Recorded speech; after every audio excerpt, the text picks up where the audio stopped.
Mi nombre es Nicolás Rincón Telles y mi trabajo de grado se titula Producción y purificación de vesículas de membrana externa a partir de una cepa hipervesiculante de Escherichia coli.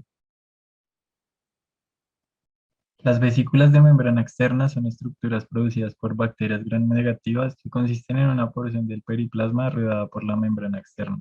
Su diámetro varía entre 10 y 300 nanómetros y están compuestas principalmente de fosfolípidos, proteínas de membrana externa y lipopolisacáridos, pero pueden contener cualquier molécula presente en el periplasma. Estas vesículas poseen un excelente rendimiento de transporte de macromoléculas como resultado de la protección dada por la membrana lipídica contra factores externos como nucleasas, proteasas y fluctuaciones de pH y temperatura. Por esto que tienen un gran potencial de tecnología, ya que al cambiar su carga, estas pueden ser aprovechadas más allá de sus funciones naturales, como es el caso de colocar proteínas recombinantes en el periplasma para poder encapsularlas. El estándar para su purificación consiste en pasos secuenciales de filtración, centrifugación y ultracentrifugación. Dado que la ultracentrifugación exige una cantidad considerable de tiempo y recursos y puede afectar la integridad de las vesículas, se necesitan métodos de purificación más rentables.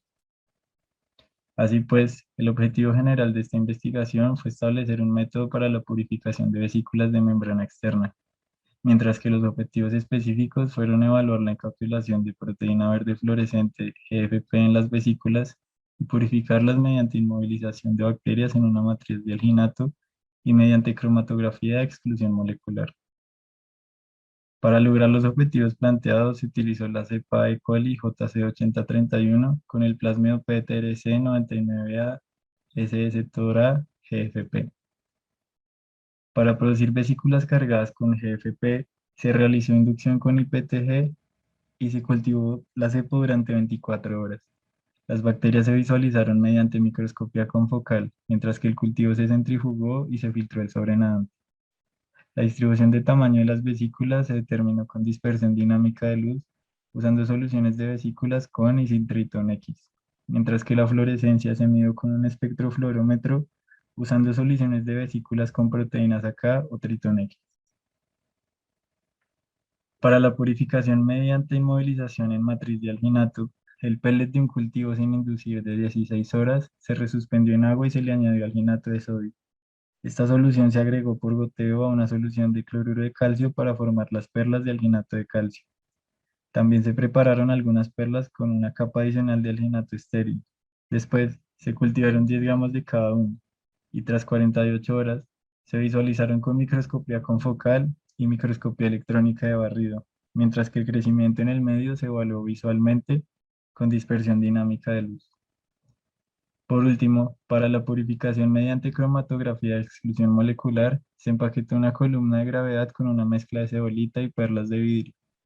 Un cultivo inducido de 72 horas se centrifugó, se filtró el sobrenadante y se cargó en la columna. Después se recolectaron 8 fracciones mediante centrifugación a 100 gravedades y se les realizó dispersión dinámica de luz, florimetría y medición de concentración de proteína y SDS-Page.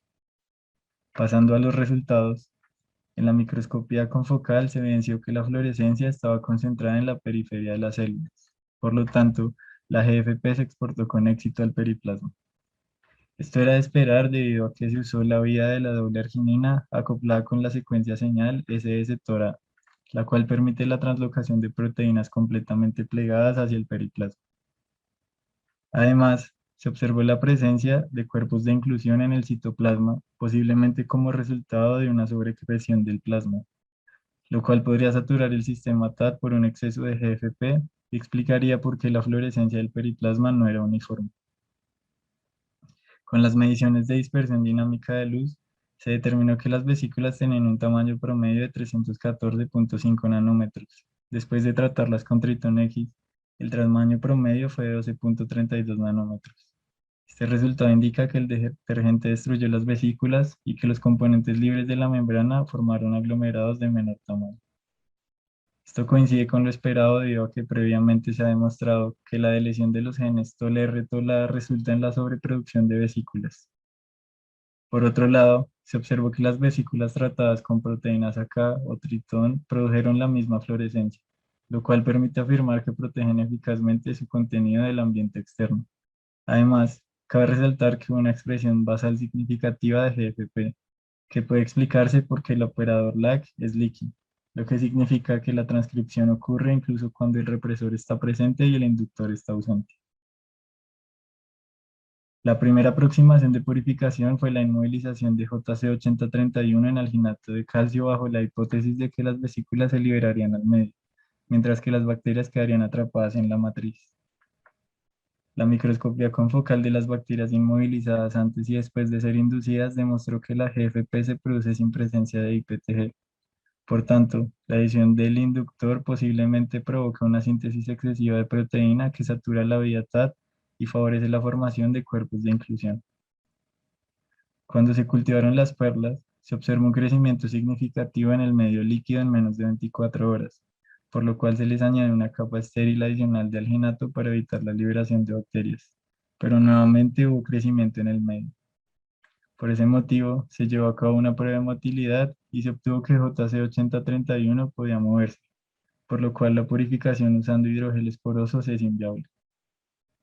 Así pues, la segunda aproximación de purificación fue la cromatografía de exclusión molecular. En las mediciones de fluorescencia se observó que las fracciones 3, 4 y 5 fueron las más fluorescentes que las restantes y que la concentración total de proteínas tiene un comportamiento similar a la fluorescencia. Por tanto, son proporcionales. Además, se determinó que el porcentaje de recuperación de vesículas cargadas con GFP fue de 73,06% en las fracciones 3, 4 y 5. Por otro lado, en la distribución de tamaño se obtuvo que la muestra inicial tenía dos picos de 50 y 150 nanómetros, mientras que las fracciones tenían solo uno de 200 nanómetros, de modo que la columna separó con éxito las vesículas de otras partículas más pequeñas. Esto probablemente ocurrió porque la columna capturó pequeñas impurezas, mientras que las vesículas rodearon la cebolita debido a su mayor tamaño. Adicionalmente, el hecho de que las fracciones 6 a 8 tuvieran una distribución de tamaño similar a las fracciones 1 a 5 puede indicar la presencia de vesículas sin GFP. Finalmente, la SS Page confirmó que las vesículas estaban cargadas con GFP. En concordancia con las mediciones de fluorescencia, las fracciones 3 a 5 eran las únicas con bandas de GFP visibles. Comparando las bandas de GFP de la muestra inicial y las bacterias lisadas, se puede establecer que la eficiencia de encapsulación fue muy baja. En definitiva, los resultados de esta investigación permiten establecer la posibilidad de que la saturación del sistema TAT por la sobreexpresión de GFP provoque una baja eficiencia de encapsulación. Por otro lado, la motilidad de JC8031 impide la purificación de vesículas de membrana externa mediante inmovilización, mientras que la cromatografía de exclusión molecular sí la separa de otras partículas más pequeñas. Por consiguiente, es necesario estandarizar la producción y utilización de la columna de cebolita para poder aplicarla a mayor escala.